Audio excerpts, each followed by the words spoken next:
Assalamualaikum warahmatullahi wabarakatuh. Dan semangat pagi teman-teman. Ketemu lagi dengan saya Robson di channel Ruang Tutor ini. Pada video kali ini kembali kita membahas ya materi singkat dan pembahasan soal-soal TKA Matematika SMA Sederajat tahun ini. Nah, untuk video kali ini kita akan membahas tentang dari kisi-kisi yang kelima untuk matematika wajib, data dan peluang ya, data. Khususnya tentang aturan pencacahan yang meliputi aturan penjumlahan, aturan perkalian, permutasi, dan kombinasi. Dan kita akan membahas beberapa soal-soal dan tentunya akan ada oleh-oleh di akhir video.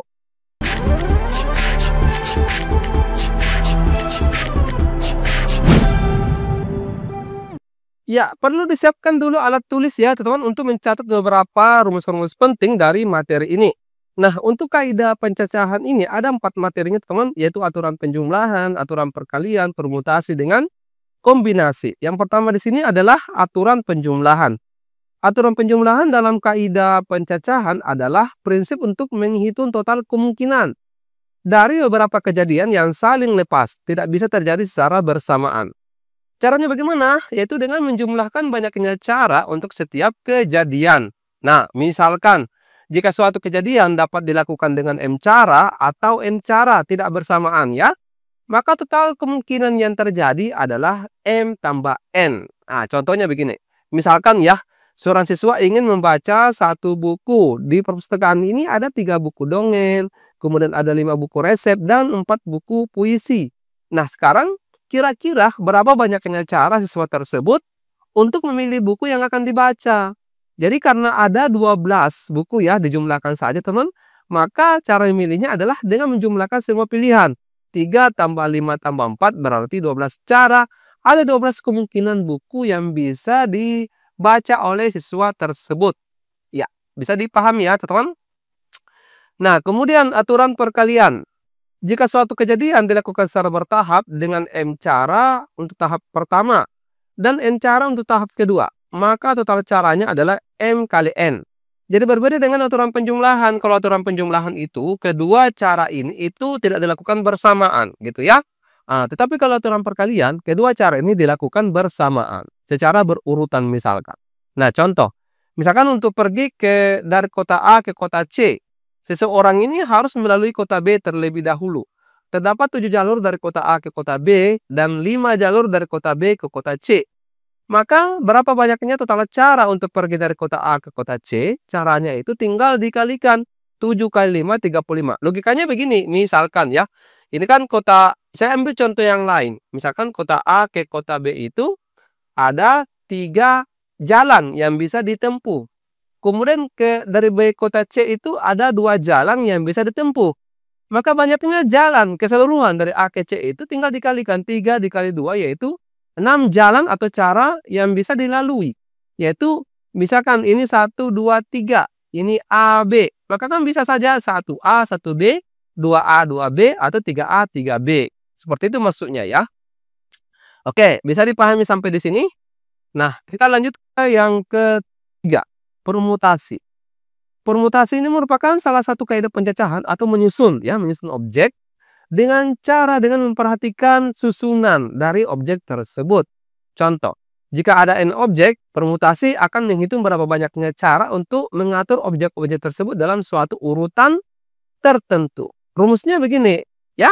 Permutasi R dari N sama dengan N faktorial. Masih ingat ya, kalau faktorial itu berarti perkalian berurut sampai 1. Jadi kalau misalkan 5 faktorial berarti 5 dikali 4 dikali 3 dikali 2 dikali 1. Atau bisa juga 5 faktorial 5 dikali 4 faktorial.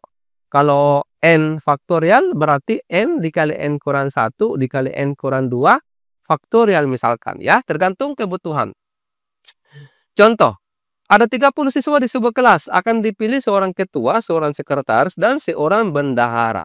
Nah, kalau ada teknik penyusunan seperti ini, maka itu bisa menggunakan permutasi. Kira-kira ada berapa banyaknya cara yang bisa terjadi. Ini tidak usah kita bahas dulu ya, karena ada soal nanti yang akan dimunculkan. Yang berikut adalah yang terakhir, ini kombinasi. Dalam kaidah pencacahan, kombinasi merupakan suatu cara memilih sejumlah objek dari suatu himpunan tanpa memperhatikan urutan. Nah, ini kalau kita sederhanakan, maksudnya ini adalah acak gitu. Jadi kalau permutasi itu memperhatikan urutan dalam menyusun objek.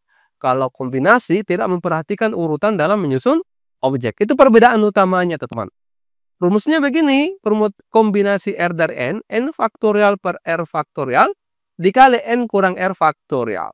Jika terdapat 8 orang yang ingin dipilih dari 12 orang untuk membentuk sebuah tim, berapa banyaknya cara yang mungkin untuk memilih tim tersebut. Untuk kasus seperti ini, itu diselesaikan dengan menggunakan rumus kombinasi. Oke, jelas ya sampai di sini ya.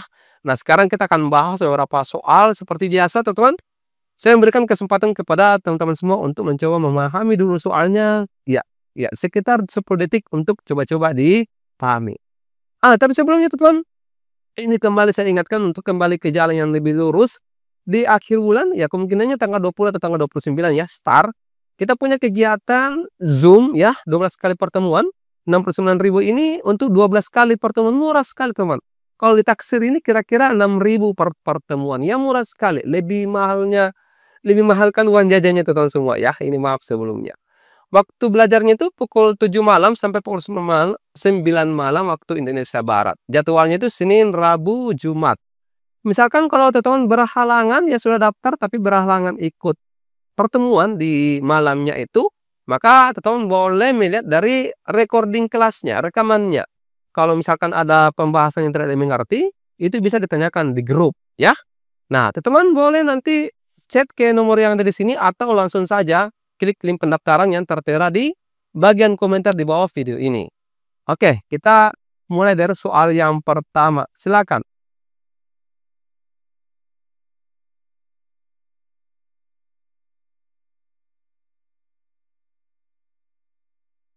Ya, baik. Kira-kira ini dikerja dengan menggunakan apa, teman-teman? Permutasi atau kombinasi? Ya, betul ya. Ini dikerja dengan menggunakan kombinasi.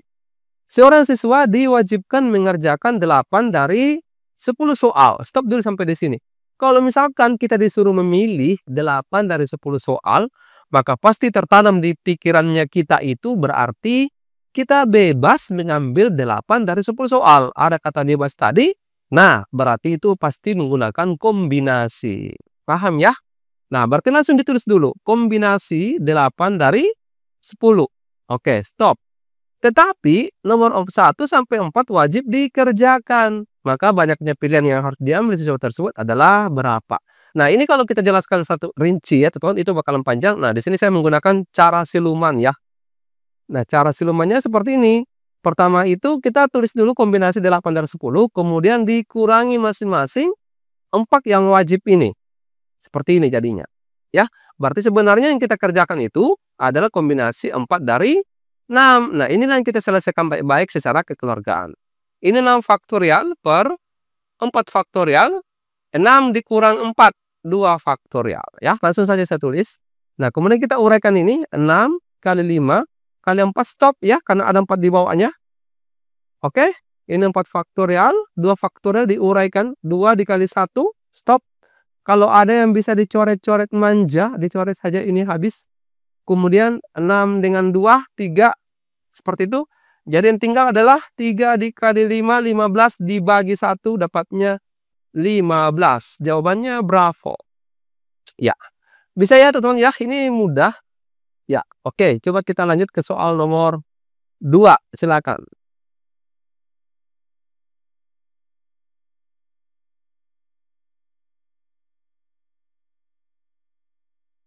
Ya, apa jawabannya ini tadi kita sudah jadikan kuis ya di grup yang kita buat. Nah, jawabannya ini teman-teman harusnya 90. Bravo. Coba. Dari angka-angka 1, 2, 3, 4, 5, 6, dan 7 akan disusun bilangan genap yang terdiri dari 3 angka berbeda. Banyaknya bilangan genap yang dapat disusun adalah berapa? Nah, sekarang coba. 3 angka yang berbeda ya. Jadi kita buatkan dulu 3 tempat seperti ini. Teman-teman, kalau misalkan kita akan menyusun bilangan genap, maka yang diperhatikan pertama kali itu adalah satuannya. Ini kan ratusan, puluhan satuan ya, karena kebetulan 3 angka. Satuannya di sini. Persyaratannya kalau satu bilangan genap itu, maka satuannya itu harus bilangan genap. Itu ciri khasnya suatu bilangan dikatakan bilangan genap, satuannya harus genap. Yang mana itu? Kalau untuk N di sini berarti 2, 4, 6. Paham ya? Berarti ada 3 kemungkinan yang bisa menempati satuannya. Bisa 2, bisa 4, bisa 6. Nah, sekarang katakanlah kita ambil angka 2 untuk menempati satuannya. Maka boleh kita langsung perhatikan ratusannya. Ada 1, 2, 3, 4, 5, 6. Ada 6 angka yang bisa menempati ratusannya. Katakanlah kita ambil angka 1 misalkan. Nah, berarti tersisa tinggal 5 angka. Nah, inilah yang kita kalikan. Berarti 6 dikali 5 dikali 3 dapatnya 90 gitu ya. Oke, saya kira bisa dipahami ya tentang semua ya. Nah, bagaimana kalau misalkan 3 angka yang sama? Sering saya dapatkan pertanyaan, bagaimana kalau misalkan di sini 3 angka yang sama? Berarti sama, kita perhatikan dulu satuannya. Satuannya di sini itu 2, 4, 2, 4, 6. Ada 3 angka yang bisa menempati satuannya. Nah, katakanlah saya tulis ulang dulu. 1, 2, 3, 4, 5, 6, 7. Nah, katakanlah misalkan kita ambil angka 2. Nah, karena di sini sama, maka angka yang sudah dipilih itu masih bisa dipilih lagi. Berarti di sini ada 7, ada 7 lagi. Berarti 7 dikali 7 dikali 3 itu sama dengan banyak ya. Nanti teman-teman coba hitung. Oke, lanjut ke soal nomor 3. Silakan.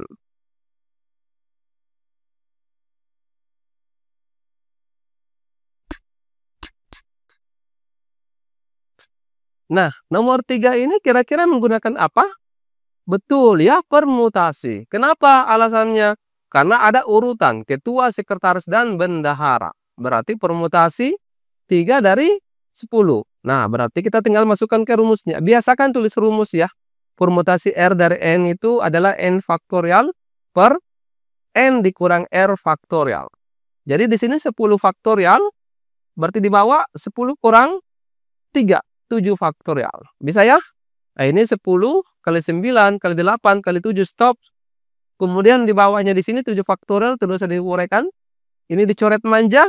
10 kali 9 90 kali 8 7 20 cara yang berbeda. Jawabannya alfa. Oke, next. Nomor 4. Coba dipahami dulu tuh teman.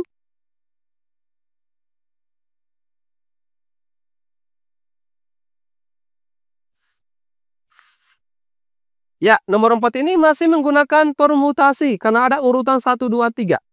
Permutasi 3 dari 7. Berarti 7 faktorial per 7 kurang 3, 4 faktorial. Jadi 7 dikali 6 dikali 5 dikali 4 ya. Maaf, saya terburu-buru. Langsung mau ini. Stop. Dikali 4. Oke, ini 4 faktorial. 4 faktorialnya habis. 7 dikali 6, 42. Dikali 5 dapatnya 210. Jawabannya Charlie. Oke, next. Nomor 5, silakan.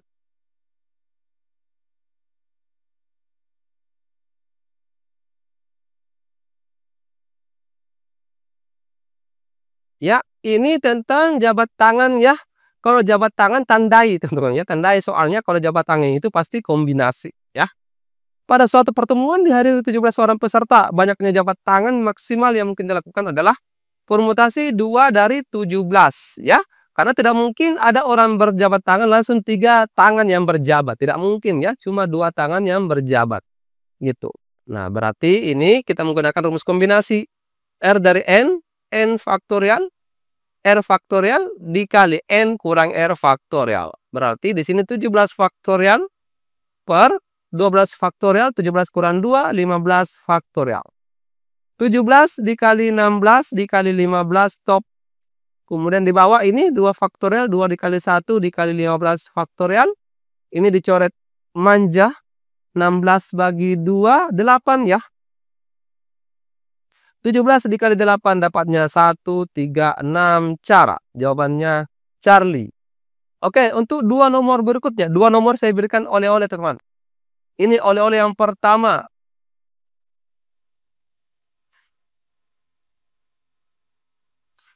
Oke.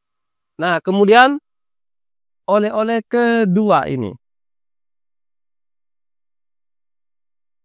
Ya, jadi saya berharap teman-teman membagikan ya video ini dan diskusikan bersama rekan-rekannya untuk dicari jawabannya. Dan kalau berkenan boleh jawabannya dikirimkan di bagian komentar di bawah video ini ya. Baik, sekian untuk sementara dulu ya, kita akhiri, nanti kita lanjutkan lagi pembahasan soal seperti ini di kesempatan berikutnya. Kita akhiri, wassalamualaikum warahmatullahi wabarakatuh, dan semangat pagi.